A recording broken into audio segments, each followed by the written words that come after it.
Es temporada de Pascua. Los estantes brillan con papel metálico, lazos, cajas en tonos pastel y suficiente azúcar como para desestabilizar un hogar. Y entonces aparece un conejo, envuelto en dorado, sentado con seguridad, rematado con un lazo y una campanita, pareciendo menos un dulce de temporada y más alguien que ya contrató abogados, porque algunos conejitos de chocolate son tiernos. Este es legalmente icónico. Durante años, el conejo de Pascua de Lindt ha ido saltando por algunas de las batallas marcarias más fascinantes del derecho moderno de la confitería.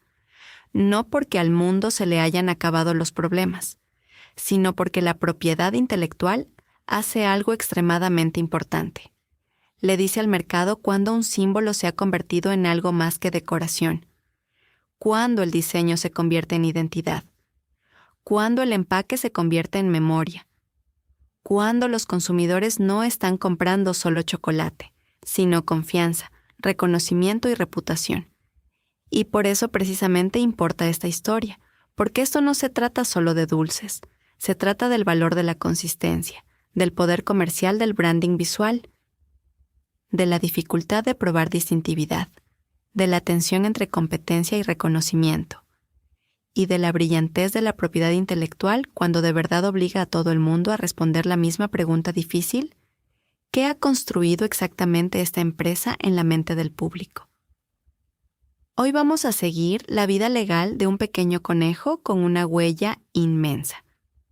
Un conejo tan famoso que tribunales de toda Europa tuvieron que preguntarse si el papel dorado, un lazo y una figura agachada ya habían cruzado la línea entre lo festivo y lo protegible.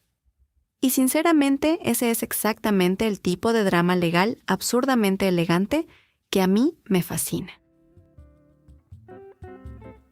Estás escuchando a Intangiblia, el podcast de Intangible Law, hablando claro sobre propiedad intelectual.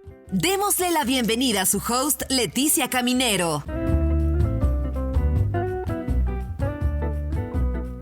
Bienvenidos a Intangiblia, donde la propiedad intelectual nunca es solo legal, también es cultural, comercial, creativa y, de vez en cuando, tiene forma de animal festivo. Yo soy Leticia Caminero, bueno, la versión IA. Y yo soy Artemisa, tu coanfitriona de inteligencia artificial, entusiasta profesional de los argumentos legales sólidos, del buen branding y de cualquier disputa que suene inofensiva hasta que descubres que llegó hasta los tribunales más altos. Hoy vamos a sumergirnos en la saga legal global del conejo de Pascua de Lindt, uno de los productos estacionales más reconocibles del mundo de la confitería y uno de los ejemplos más claros de cómo la propiedad intelectual puede moldear el poder de una marca con el paso del tiempo.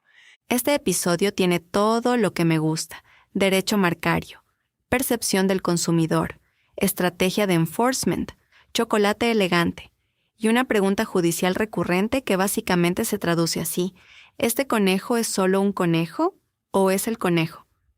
Y la respuesta, dependiendo del tribunal, es complicada. Lo que lo hace perfecto para nosotras. Antes de comenzar, una nota breve.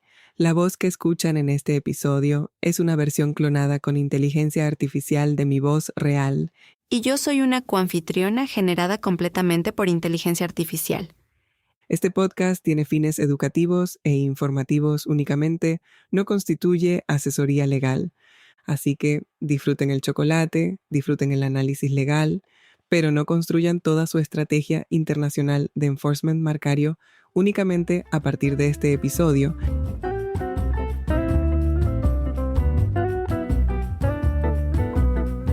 Antes de entrar a las salas judiciales, tenemos que entender el objeto comercial que está en el centro de todo esto.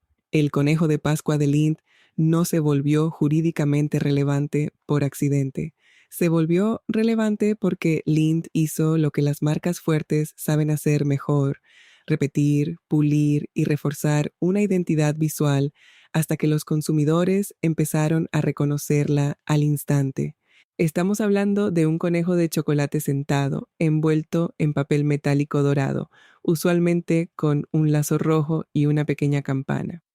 Con el tiempo, esa combinación pasó a estar profundamente asociada con Lindt en la mente de muchos consumidores, sobre todo en Europa. Y ahí es donde la propiedad intelectual se pone hermosa, porque la API no se trata solo de frenar copias en un sentido tosco o punitivo. También se trata de recompensar la disciplina de construir reconocimiento. Las empresas no crean esas asociaciones de la noche a la mañana. Invierten, mercadean, refinan, mantienen coherencia visual, construyen confianza en el consumidor, crean una firma, y una vez esa firma se instala en el mercado, el derecho tiene que decidir si merece protección.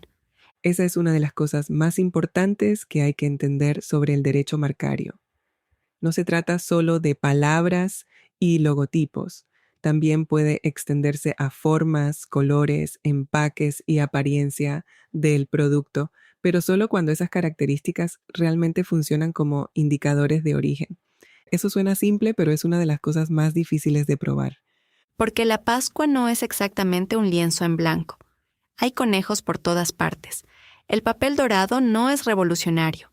Los lazos son decorativos. Las campanitas son encantadoras, sí, pero no precisamente un avance tecnológico. Así que el reto de Lindt nunca fue, ¿a la gente le gusta este producto? Fue, ¿la gente ve estos elementos y piensa específicamente en Lindt? Y esa distinción lo es todo. Uno de los capítulos más importantes de esta historia llegó con el litigio en la Unión Europea sobre los intentos de Lindt de obtener protección marcaria para la forma del conejo y su apariencia general. A nivel de la Unión Europea, los tribunales no estuvieron dispuestos a darle a Lindt todo lo que quería. El razonamiento fue que los elementos principales, la forma del conejo agachado, el papel dorado y el lazo con campana, no eran suficientemente distintivos por sí mismos. Fueron vistos como elementos típicos o decorativos de la confitería de Pascua y no como indicadores claros de origen en toda la Unión Europea. Lo cual, siendo justas, es una respuesta muy de derecho marcario. Educada, cuidadosa, ligeramente devastadora. El tribunal básicamente está diciendo, sí, tu conejo es famoso, pero la fama no transforma automáticamente rasgos estacionales comunes en territorio legal exclusivo. Ese fallo es crucial porque nos recuerda que la API es fuerte, pero no automática. Los derechos marcarios se ganan a través de la distintividad, y el umbral es especialmente alto cuando la marca reclamada es la forma de un producto o su presentación. Los tribunales son cautelosos porque no quieren darle a una empresa control sobre rasgos que los competidores también puedan necesitar razonablemente. Y aquí es donde algunas personas se frustran con la API, pero yo en realidad creo que esto demuestra que el sistema está funcionando. Un sistema fuerte de API no es uno que dice sí a ciegas a cada titular de derechos. Un sistema fuerte de API es uno que pone a prueba la reclamación cuidadosamente. Pregunta si lo que se reclama es de verdad un signo distintivo de origen o simplemente un diseño popular. Esa disciplina es lo que le da legitimidad a la API. Estoy de acuerdo. No fue un fallo antimarca, fue un fallo analítico. El Tribunal Europeo estaba diciendo que si Lindt quería exclusividad amplia en un territorio tan extenso, necesitaba una base probatoria muy sólida. No bastaba con apoyarse en el hecho de que el producto era conocido en algunos mercados. Europa básicamente le dijo a Lindt, puede que tengas un producto estrella, pero si quieres protección a escala continental, trae prueba a escala continental. Y sinceramente eso es justo. Estás escuchando a Intangiblia, el podcast de Intangible Law, hablando claro sobre propiedad intelectual. Hay otra capa europea importante en esta saga más amplia, y es la discusión sobre la mala fe vinculada a la línea de casos Lindt versus Hauswirth. Ese caso se convirtió en una referencia importante en el derecho marcario europeo porque trató la cuestión de si una solicitud de marca podía ser impugnada por haber sido presentada de mala fe, especialmente cuando otros ya estaban usando signos similares en el mercado. Y ese es un recordatorio importantísimo de que la PI no se trata solo de lo que registras, también se trata de cómo y por qué lo registras. Porque el derecho marcario protege la identidad comercial, pero no le gusta el oportunismo disfrazado de sofisticación legal. Si alguien está utilizando el registro de forma estratégica para sacar injustamente a competidores que ya estaban en el mercado, los tribunales pueden y deben hacer preguntas. Y esa es una de las razones por las que el litigio de Lind resulta tan interesante. No nos da una versión caricaturesca de la API donde una parte siempre es pura y la otra siempre está equivocada. Más bien nos muestra cómo funcionan los mercados sofisticados. Las grandes marcas construyen valor real y merecen protección, pero los tribunales siguen examinando si la forma en que se reclaman esos derechos se alinea con los principios de competencia leal. Por eso esta saga me resulta tan intelectualmente satisfactoria. No es simplista. Lind no es solo una empresa tratando de proteger un producto tierno.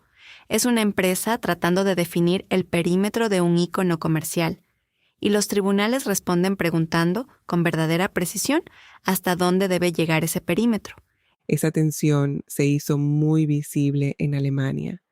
En 2013, después de años de litigio, Lind perdió un caso importante cuando el Tribunal Federal de Justicia de Alemania rechazó su apelación final en una disputa de larga data contra un confitero competidor por conejos de Pascua similares envueltos en dorado. Y ese es un momento enorme en la historia, porque demuestra que incluso una marca fuerte, con reputación premium y reconocimiento masivo, puede perder cuando la teoría legal no termina de encajar. El resultado fue un recordatorio de que los tribunales no convierten automáticamente la fama de una marca en protección amplia sobre la forma de un producto. Lind tenía reconocimiento de los consumidores, sí. Pero la cuestión legal era si la combinación específica de elementos visuales o la apariencia general reclamada merecía el tipo de exclusividad que Lind estaba buscando. En ese momento la respuesta fue no. Y sin embargo aquí es donde la historia de PI se pone buena. Porque un revés en PI no siempre es una derrota en el sentido estratégico más amplio. A veces aclara el campo de batalla. A veces le dice a una empresa, tu instinto era correcto, pero tu encuadre necesita trabajo. Esa es una muy buena forma de decirlo. El revés alemán no terminó con la estrategia de protección de Lind, la refinó. La gran gestión de PI no consiste solo en registrar a lo grande y esperar lo mejor. Consiste en aprender de la resistencia judicial y volver con un argumento más preciso. Y eso nos lleva a uno de los giros más fascinantes de toda la saga. Después de que las reclamaciones más amplias basadas en la forma enfrentaran límites serios, Lind siguió una vía más específica y podría decirse más estratégica. En Alemania, la empresa se concentró en el color dorado del papel en sí mismo, no como un simple adorno, sino como una marca no registrada adquirida por el uso en el mercado específico de los conejos de chocolate. Lo cual es un movimiento espectacularmente agudo. Porque en vez de insistir, protejan el conejo completo exactamente como está. Lind estaba diciendo, en efecto, miren más de cerca, el mercado ha aprendido algo de nosotros, el dorado en sí ya tiene significado. Eso no es solo un argumento legal, es una tesis de branding. Y en 2021, el Tribunal Federal de Justicia de Alemania aceptó ese argumento en una decisión muy importante que involucró a Confiserie Heilemann. El tribunal sostuvo que Lind había demostrado suficientemente que el tono específico de dorado utilizado en su conejo había adquirido distintividad por el uso. Una de las pruebas clave fue una encuesta que mostraba que más del 70% de los encuestados asociaba ese color dorado en el contexto de los conejos de chocolate con Lind. Ese número importa, porque esto no fue un tribunal complaciendo la fantasía de una marca de lujo. Fue un tribunal respondiendo a evidencia de mercado. Esa es una de las mejores cosas del derecho de PI cuando funciona bien. Te obliga a probar que el público realmente ve lo que tú dices que ve. Sí. Y aquí la prueba fue lo suficientemente persuasiva como para que el tribunal reconociera el tono dorado como un signo protegible en ese contexto comercial específico. Eso supone un cambio importante en la historia, porque de repente Lindt ya no estaba argumentando solo desde la forma total. Había delimitado un derecho más defendible, más apoyado en evidencia, vinculado a una característica que los consumidores aparentemente reconocían con mucha fuerza. Este también es un ejemplo bellísimo de por qué la API es un activo estratégico tan potente. No solo protege objetos terminados, ayuda a las empresas a identificar qué aspectos de su identidad realmente cargan reconocimiento y luego proteger esos aspectos con mayor precisión. Y eso es especialmente importante en mercados de consumo saturados. Si entiendes qué recuerdan los consumidores de tu producto, puedes proteger esa estructura de memoria de manera más efectiva. La API no es solo defensa, también es claridad. Te ayuda a entender qué posees realmente en la mente del mercado. Luego viene Suiza, y aquí es donde la historia se vuelve especialmente favorable para Lindt. En 2022, el Tribunal Supremo Federal Suizo concedió plenamente la medida cautelar solicitada por Lindt contra Lidl en relación con un conejo competidor. No fue solo una victoria simbólica, fue una victoria significativa y práctica. El tribunal prohibió a Lidl producir y distribuir los productos imitadores en Suiza y exigió la destrucción del inventario restante. Eso es enforcement serio. No es, por favor, ajusten su empaque. No es, reflexionemos todos y sigamos adelante. Destruyan el inventario. Y lo que hace especialmente importante la decisión suiza es la forma en que el tribunal definió la identidad protegible del conejo. Aceptó que la forma del conejo dorado de Lindt se había consolidado como marca a través del uso, independientemente del color. Eso le dio a Lindt un alcance de protección amplio. Eso es enorme, porque ahora la conversación ya no se limita a ¿el papel es lo suficientemente dorado como para confundir a la gente? El tribunal está diciendo algo más amplio y más poderoso. Está diciendo que la forma del conejo, en sí misma, a través del uso en el mercado y el reconocimiento, ha pasado a identificar origen. Ese es uno de los ejemplos más claros de cómo el derecho de API recompensa la construcción sostenida de marca. Sí, y también destaca un punto que a menudo se pierde en las discusiones públicas. Los resultados fuertes en PI no se le entregan a las empresas simplemente porque sean famosas. A menudo son el resultado de años de uso, recopilación de pruebas, posicionamiento cuidadoso y refinamiento legal repetido. La decisión suiza se siente como si el sistema dijera, muy bien, hiciste el trabajo, construiste el reconocimiento, probaste el vínculo, ahora sí procede la protección. Y eso me encanta. También es un recordatorio de que la jurisdicción importa.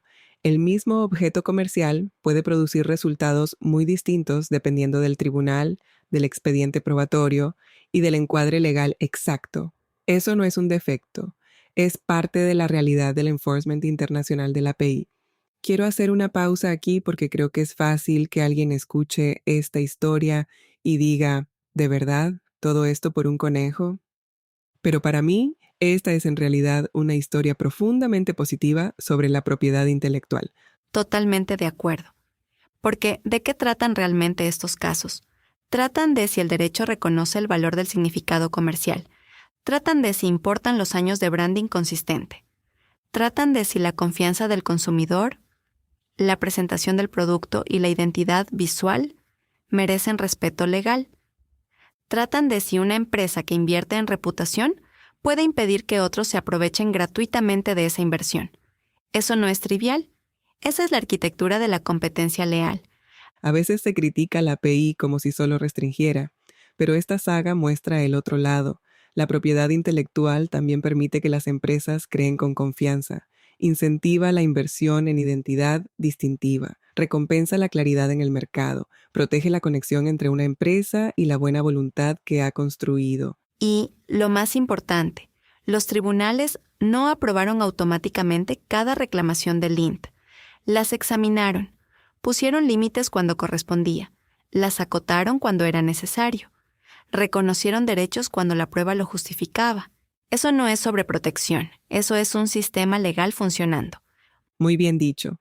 Esta es una de esas historias que en realidad fortalecen la confianza en la PI.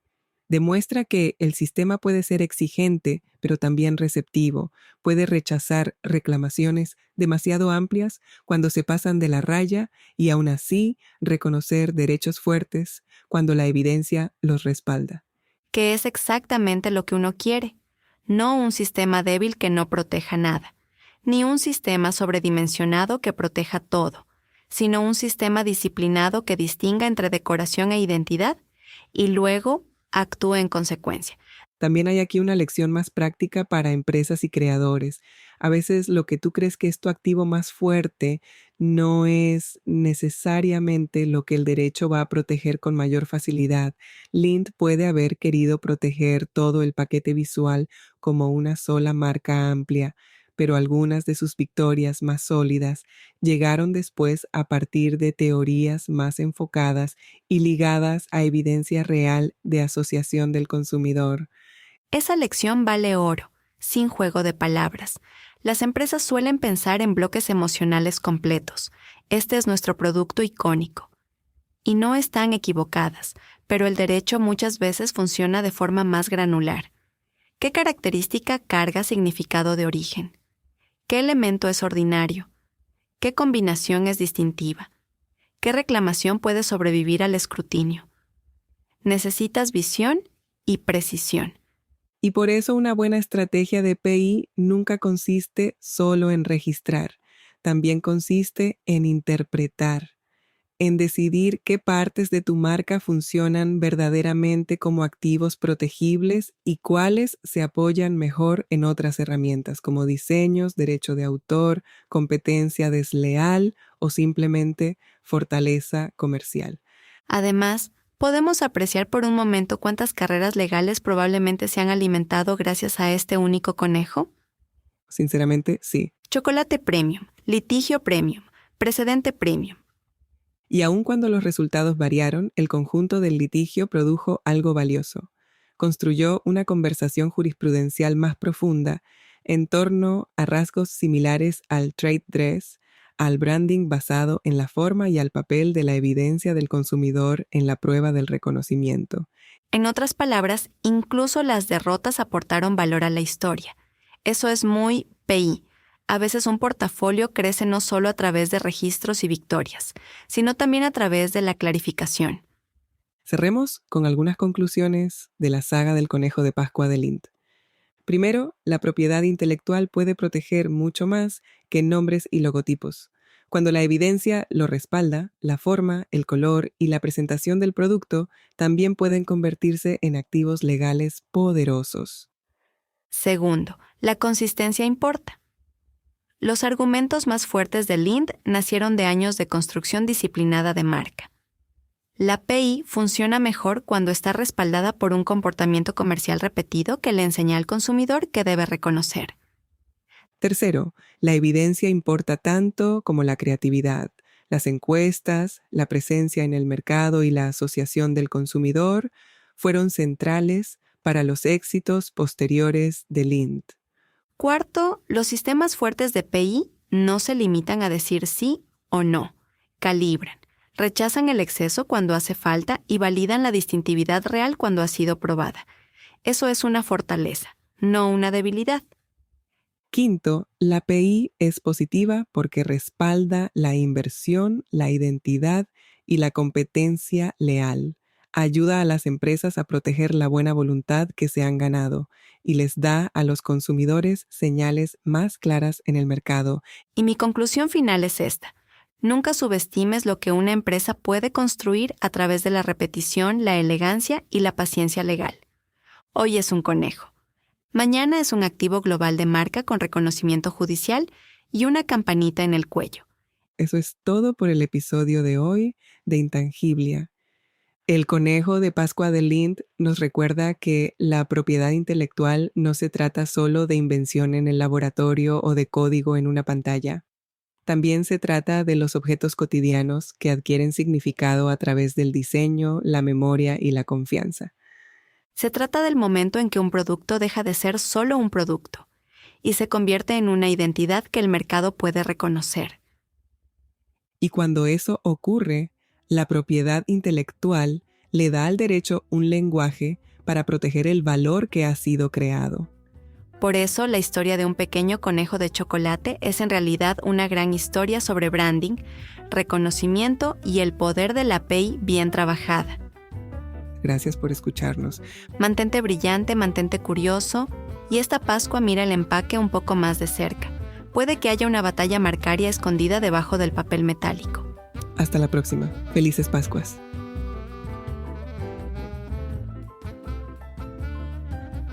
Gracias por escuchar a Intangiblia, el podcast de Intangible Law, hablando claro sobre propiedad intelectual. ¿Te gustó lo que hablamos hoy? Por favor, compártelo con tu red. ¿Quieres aprender más sobre la propiedad intelectual? Suscríbete ahora en tu reproductor de podcast favorito. Síguenos en Instagram, Facebook, LinkedIn y Twitter. Visita nuestro sitio web www.intangiblia.com. Derecho de autor Leticia Caminero 2020. Todos los derechos reservados. Este podcast se proporciona solo con fines informativos y no debe considerarse como un consejo u opinión legal.